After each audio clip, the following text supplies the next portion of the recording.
y est. Et les bulots, ils sont où? Ben, ils sont là. Vous pourriez me signer des chèques d'avance? Je me suis servi du dernier. J'ai fait toutes les courses. Merci, ma belle. Je mets la monnaie dans le compte potier. Combien il reste sur le compte? Il n'y a plus rien. Tu as recommencé à jouer?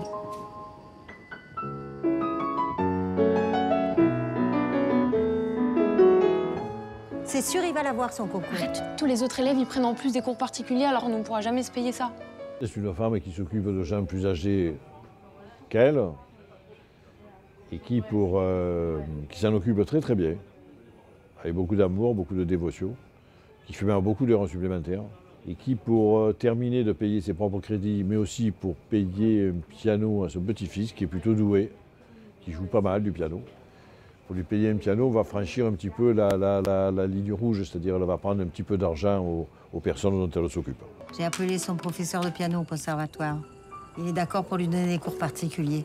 Mais tu le payes comment? J'ai pris du travail en plus. Bernadette, c'est un personnage qui est plein, rempli de générosité, d'amour et de tendresse, en fait, envers les gens avec qui elle travaille, mais aussi envers sa famille, envers son petit-fils, d'ailleurs, dont qu'il a fait pleurer à chaque fois qu'il joue du piano, parce qu'elle aime beaucoup la musique classique. Hein.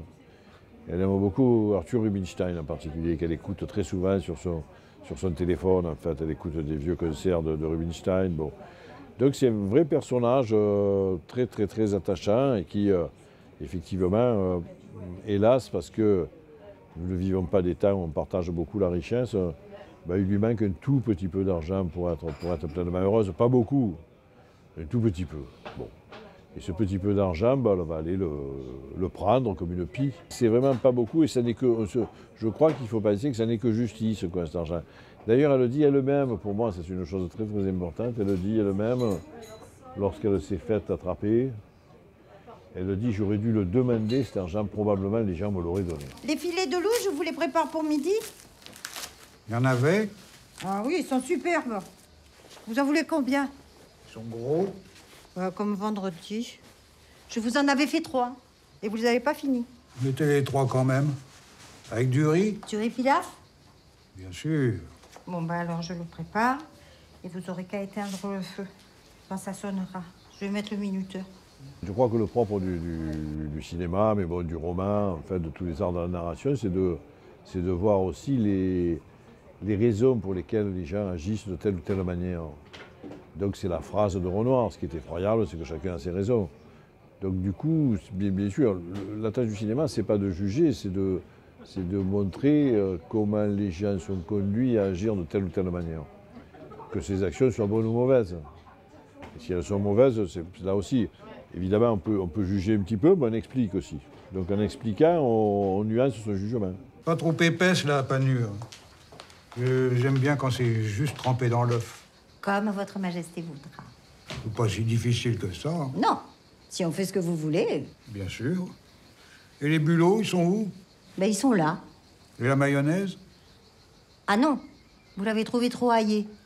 Alors je vais vous faire une mayonnaise maison. Pas l'huile d'olive. Bien, votre majesté. C'est un peu l'exemple de ce que tout le monde devrait être, c'est-à-dire effectivement de comprendre, même d'arranger les coups, quoi. D'arranger les choses, parce qu'évidemment dans le film, on essaie aussi de mesurer l'état, on va dire, l'état de la solidarité aujourd'hui. Et il est solidaire, lui. Alors lui, c'est sûr que si on lui avait demandé, il aurait payé le piano, quoi, au petit-fils de Maria, au petit-fils d'Ariane. Voilà, il est cultivé, il a compris les choses, il a vécu des choses dures dans sa vie sentimentale, ça on le comprend, avec son fils, tout ça. Et ça lui a donné, c'est vrai, une bonté à toute épreuve, quoi. Il y a des gens qui vivent des choses dures et qui durcissent à cause de ça. Il y a des gens qui, grâce à ça, s'améliorent, en fait, parce qu'ils ont justement souffert. Et il est plutôt de ce type-là. Et puis, c'est vrai, il sent bien que, comme il dit, c'est l'air du temps, quoi. Il sent que l'air du temps n'est pas beau.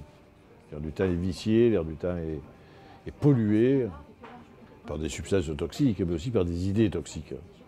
Et il va faire à son niveau ce qui est possible de faire. Donc il va essayer, en tout cas, de sauver Maria et de sauver son petit-fils, de sauver son propre fils et de se sauver lui-même à travers tout ça. Pourquoi tu me mens? Je te mens pas. Tu n'es pas venu pour visiter une soi-disant maison de quelqu'un qui serait soi-disant mort. Tu es venu pour essayer de me convaincre encore une fois de vendre ma maison. Alors, mon fils, soyons clairs. Je sais très bien que tu n'as pas très envie qu'on se voit plus souvent. Ça m'attriste, mais c'est comme ça. J'aime l'idée qu'une chose soit, que les films soient un mélange de naturalisme et de distance, en fait, et de stylisation. Donc qu'ils soient sur un fil comme ça en permanence, qui a une certaine douceur, qui a une certaine fluidité. Enfin bon. Donc c'est vrai que j'allais dire, c'est quand même un peu ma manière de faire. Donc je le fais presque malgré moi. Je vais te dire une bonne fois pour toutes. Si je peux t'aider, je t'aiderai. Mais je vais rester ici, là où je suis né et où je vais mourir. Après, tu feras ce que tu voudras. Là où je serai, ça ne m'intéressera plus. Après 24 films, c'est vrai qu'on commence à se dire, tiens, après tout, je n'aime pas le grand angle, par exemple. Voilà. Enfin, je n'aime pas. Je l'aime chez d'autres cinéastes. Mais moi, je ne sais pas m'en servir, je ne m'en sers jamais, il doit y avoir un souci. Merci, Maria, pour ce que tu fais. Merci pour tout. Mais non. C'est ma joie, ça. Avec Serge, on est vraiment très complices, très amis depuis très longtemps. Moi, je l'ai connu comme auteur de théâtre, bien sûr. Donc j'ai vu beaucoup de pièces, on était très amis avant d'écrire ensemble. Depuis qu'on écrit ensemble, c'est tout à fait, comment dire, il y a presque quelque chose de tout à fait fusionnel, comme on dit dans une relation amoureuse. Mais bon, on est tous les deux, on y va, on écrit, ça va tout seul, il n'y a évidemment aucune psychologie entre nous, on cherche, voilà. Donc on part dans un sens, dans l'autre. On écrit des séquences pour rien, pour voir ce que ça donne, bon, pour vérifier. Donc c'est une grande liberté, liberté totale, quoi. Une liberté qui passe aussi par-dessus nos narcissismes respectifs, on va dire, on s'en fout, quoi. Bon. On est content d'être ensemble, d'écrire ensemble, de chercher un truc. Après, c'est moi qui vais faire le film, donc sur mes films, j'ai une espèce de final cut, bien sûr, mais ça, bon, ça, Serge le sait très bien, ça lui est égal aussi d'ailleurs. Je veux dire, il écrit par ailleurs ses textes à lui, ou c'est lui qui a le final cut, mais bon, voilà. Donc, non, c'est parfait. Tu me vois? Ouais, je te vois. Et je suis de mieux en mieux, non? Tu crois? Je suis pas sûre, hein. Comment t'es pas sûre? Moi, je suis sûre. J'écoute de la musique tout le temps, j'ai l'habitude. Et te fais pas de soucis pour ton père et moi. Si je peux pas payer 85 € pour la location d'un piano pour que mon petit-fils devienne un grand pianiste, ça sert à quoi que je travaille? L'écriture et le scénario, c'est un peu le, comment dire, c'est le pressentiment du film. C'est le, bon. Donc évidemment qu'on a une idée, il y a un déroulé, il y a un récit, il y a des personnages. C'est comme au théâtre, ça peut être, il peut y avoir une infinité d'interprétations de Tchekhov ou de Molière, il peut y avoir une infinité d'interprétations de scénarios. Donc on ne sait pas ce qu'il va y avoir comme proposition, et soi-même on réagit sur cette proposition. Voilà, donc là, c'est pour ça que j'aime bien cette idée de partir un peu en exploration, quoi. On part avec une équipe, avec des acteurs, on va explorer un scénario. On va travailler, on va, voilà. Et au bout du compte, on trouvera un film. Il est doué, je te dis. Kevin, ça va? Ouais, il est parti là. Ah, il est parti? Ouais. Il est courageux, ton mari. Bon, je te rappelle. Ciao, bisous. J'écris pas, ceci dit, pour ce que je sais qu'ils savent faire. Même j'utilise souvent d'ailleurs des contre-emplois plutôt, hein. Grégoire jouera Romain, des ouvriers comme dans Les Neiges du Kilimandjaro par exemple, ils donnent plutôt des rôles d'aristocrates, bon, de petits bourgeois. Bon. Donc j'écris vraiment absolument en toute liberté, mais en sachant que ces personnes-là vont être avec moi. Ah, tiens, Bonjour papa. tu veux prendre l'apéritif? J'ai l'habitude de m'occuper de ces affaires. Est-ce que vous pouvez me dire pour qui il loue ce piano? Oui, bien sûr. On ne dirige pas des acteurs, enfin on dirige les mauvais acteurs, on ne dirige pas les bons. Je crois que les bons, il faut les laisser proposer quelque chose. Il faut les laisser vivre leur interprétation en fait. Et c'est sur leur interprétation qu'on peut travailler. Et elle est rarement contradictoire avec ce qu'on a imaginé en fait. En général, elle apporte du supplément à ce qu'on a imaginé. Donc je laisse tous les acteurs, même ceux d'ailleurs qui ne font pas de la troupe. Quand je travaille avec Michel Bouquet ou avec Simon Abkarian, pour prendre des films où ma troupe n'était pas là, je travaille de la même manière. C'est-à-dire d'abord, j'ai confiance en eux et je les laisse me faire une proposition.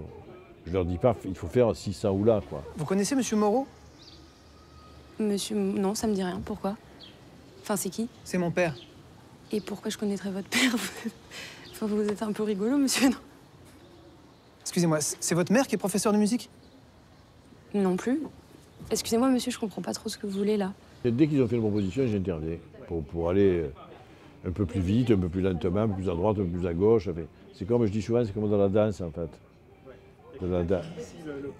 Voilà, et on suit. On se suit, quoi, on danse ensemble. Mais du coup, c'est pas théorique du tout, c'est pas une explication de texte. C'est pas mon Dieu, ce que tu fais là, c'est le contraire qu'il faut faire. Pas... Non. D'abord, on ne sait pas ce qu'il faut faire, donc on ne sait pas ce qu'est le contraire de ce qu'il faut faire, parce qu'on ne sait pas ce qu'il faut faire.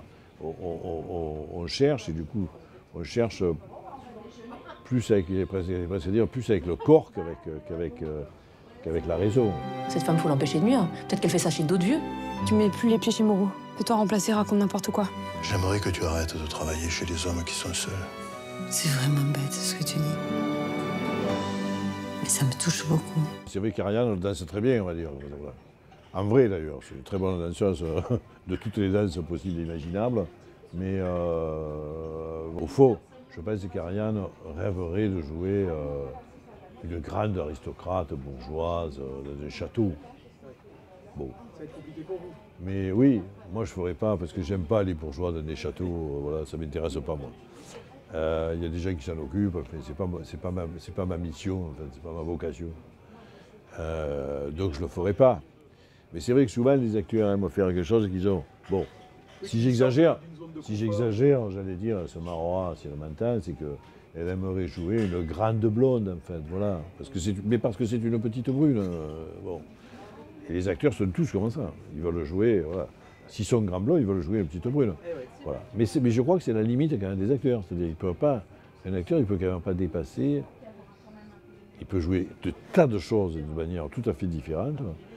Et il y a un endroit où il ne peut pas dépasser quand même son physique. T'as recommencé comme avant? C'est pour le petit. Qu'est-ce que tu lui donnes à part le piano? Je vous demande de pas porter plainte. On remboursera tout à votre père. Marie-Lou, elle m'avait écrit un mot très joli, en me disant, bon, je travaille pas mal, mais je fais des trucs qui me plaisent pas tant que ça, j'aimerais vraiment travailler avec vous. Bon. Où est-ce qu'on peut se voir, prendre un café, discuter un petit peu de ce métier, tout ça, bon. Alors effectivement, un jour, mais genre 6 mois plus tard, j'ai pas non plus le temps fou, je veux dire, peut-être, oui, je crois 6 mois plus tard d'ailleurs. Je lui dis de passer au bureau, qu'on pouvait boire un verre, et voilà, elle est passée au bureau, elle a bu un verre, avec Ariane d'ailleurs, qui était là aussi, on a parlé de ce métier-là, c'était très sympa. Et hasard total, elle fait, 2 mois plus tard, elle fait un film avec Ariane, qui s'appelle Sous le tapis. Ça se passe très très bien. Et donc 1 mois après, moi je vois le film qu'elle a fait avec Ariane. Avant qu'il sorte, bien sûr, à la projection équipe. Je la trouve aussi super, formidable. Et voilà, j'étais en train d'écrire ce texte-là.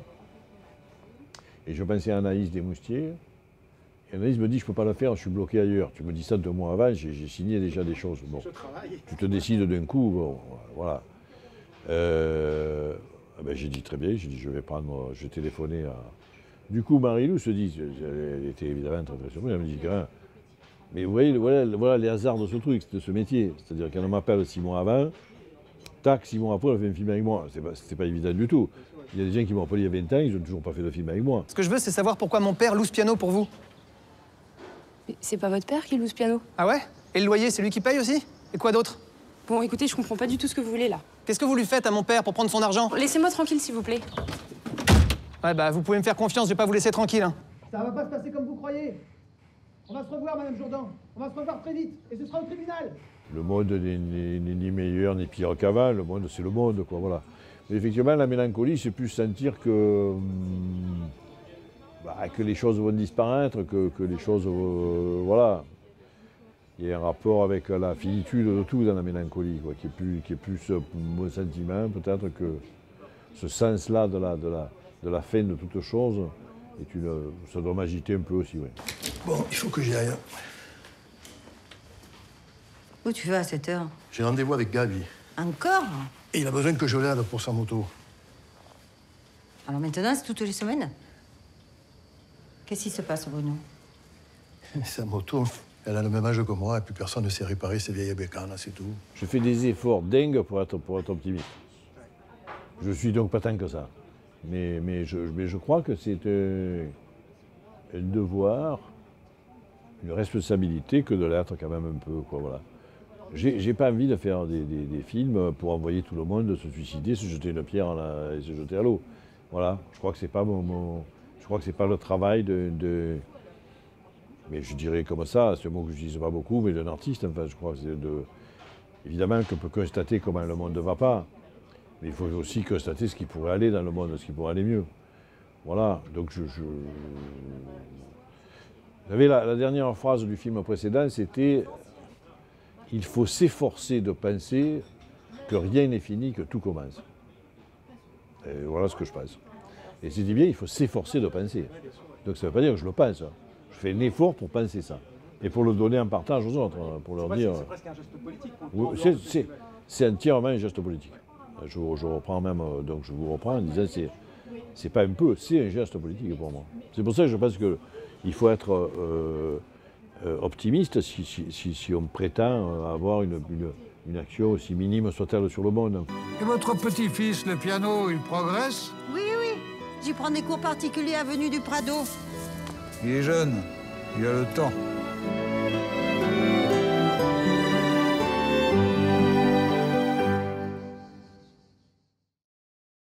Quand quelqu'un meurt, on a toujours des regrets. Mais c'est vrai que de choses qu'on n'a pas faites avec lui. Et il n'a pas vu ce film. Donc il n'a pas vu.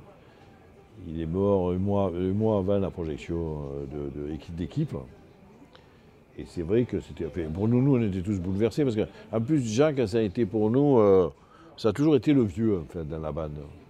On disait la troupe. Dans la troupe, il a toujours joué les vieux, Jacques. Parce que quand on avait 30 ans, il avait 50 ans. Donc c'était déjà pour nous un type très vieux. Bon. Puis après, on a eu 50 ans, il avait 70. Et on a...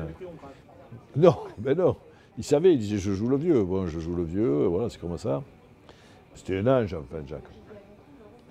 C'est-à-dire, c'était un personnage d'une bonté invraisemblable, incapable de faire du mal à une mouche, enfin, qui était un type d'une générosité totale, étonnante même, c'est rare, je veux dire, vraiment, à ce niveau-là. On pouvait tous prendre des leçons sur lui. Donc, c'était l'ange, c'était notre ange gardien, et voilà, maintenant, ça va devenir notre mascotte, enfin, je sais pas, on va... Non, on le regrette beaucoup, hein, et c'est vrai que... il a eu 90 ans, il a bien vécu, il est mort une semaine avant de mourir, il allait encore manifester.